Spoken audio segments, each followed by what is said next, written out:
அதாவது மார்க்கத்தில் ஒரு காரியம் தவறு என்று நம்ம சொல்வதாக இருந்தால் அதை அல்லாஹ் தவறு என்று சொல்லி இருக்கணும், இல்லைன்னா நபிகள் நாயகம் ஸல்லல்லாஹு அலைஹி வஸல்லம் அவங்க தவறு என்று சொல்லி இருக்கணும். அப்படி சொல்லாத எந்த ஒரு விஷயத்தையும் நம்மளா தவறு என்று சொன்னோம்னா அல்லாஹ் ரசூலுடைய அதிகாரத்தை நம்ம எடுத்ததா ஆயிரும். அல்லாஹ்வுக்கு அது பிடிக்காது. இந்த ஒரு அடிப்படையை நீங்க மனசுல வைத்துக் கொண்டு இந்த கேள்விக்குரிய விடையை நம்ம பார்க்கணும். இந்த பூ வைக்க கூடாது என்று நபிகள் நாயகம் ஸல்லல்லாஹு அலைஹி வஸல்லம் எப்பவாவது சொல்லி இருக்கிறாங்களான்னா சொல்லல. ஆனா அப்படி ஒரு வழக்கம் அந்த சமூகத்துல இல்ல. ஆனா நபிகள் நாயகம் ஸல்லல்லாஹு அலைஹி வஸல்லம் காலத்துல அவங்க பகுதியில என்ன நறுமணம் பயன்படுத்தினாங்கன்னு சொன்னா, அதாவது ஒரு நறுமண புகை போடுவாங்க. ஊது சந்தன குச்சிகள்லாம் இருக்கு இல்லையா, அது மாதிரியான சில கட்டைகளை கொண்டு தீக்கங்களை என்ன செய்வாங்க, அதை போடுவாங்க. அது எரியும் பொழுது என்ன செய்யும்னா அதுல இருந்து புகை, பயங்கரமான வாசமான புகை வரும். இந்த புகையை என்ன செய்வாங்கன்னா பெண்கள் அப்படி தலையை விரிச்சு போட்டு அந்த முடிக்கு என்ன செய்வாங்க, அந்த புகையை ஏத்திக்கிடுவாங்க. அதுல என்ன செய்யும்னா நிறைய அந்த வாசம் அப்படியே வாசத்தை மட்டும் கப்புன்னு எடுத்துக்கிறோம் அந்த புகை. இந்த மாதிரி வாசத்தை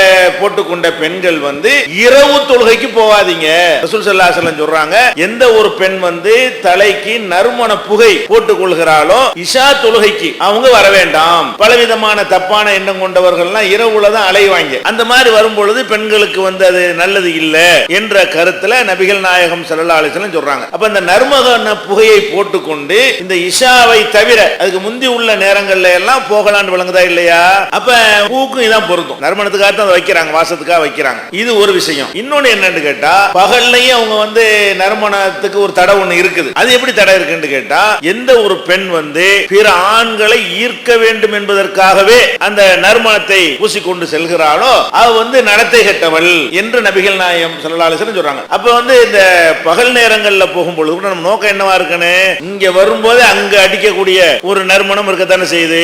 அந்த மாதிரி பூசிக்கொண்டு போவதுதான் அடுத்தவங்களை ஈர்க்கிற ஒரு நறுமணமா இருக்கிறது. அப்ப அடுத்தவங்களை ஈர்க்கிற மாதிரி ரொம்ப அதிகமான பவரான வாசம் உள்ள நறுமணத்தை பூசிக்கொண்டு வெளியே போறதுக்கு தான் தடை இருக்குது. அது கூட வீட்டுக்குள்ள நீங்க இருந்தீர்களே ஆனால் நீங்க என்ன தரமான இதை வேண்டாலும் பூசிக்கொள்ளுங்கள், என்ன வாசனை வேண்டாலும் பயன்படுத்திக் கொள்ளுங்கள். அதுக்கு பகல்லையோ ராத்திரில என்ன இல்ல, தடை இல்லை. பூவை பொறுத்த வரைக்கும் அது கிட்ட வந்தா வாசமா இருக்கக்கூடியது தானே தவிர இங்க தலையில பூ வச்சனால அங்க அடிக்குமான்னு அடிக்காது. அதனால பூ வைக்க கூடாது என்பது அது தப்பான ஒரு அடிப்படையில் சொல்றாங்க. அதனால பூ வைப்பதற்கு மார்க்கத்தில் என்ன இல்லை, நேரடியாகவும் தடை இல்லை, மறைமுகமாகவும் தடை இல்லை.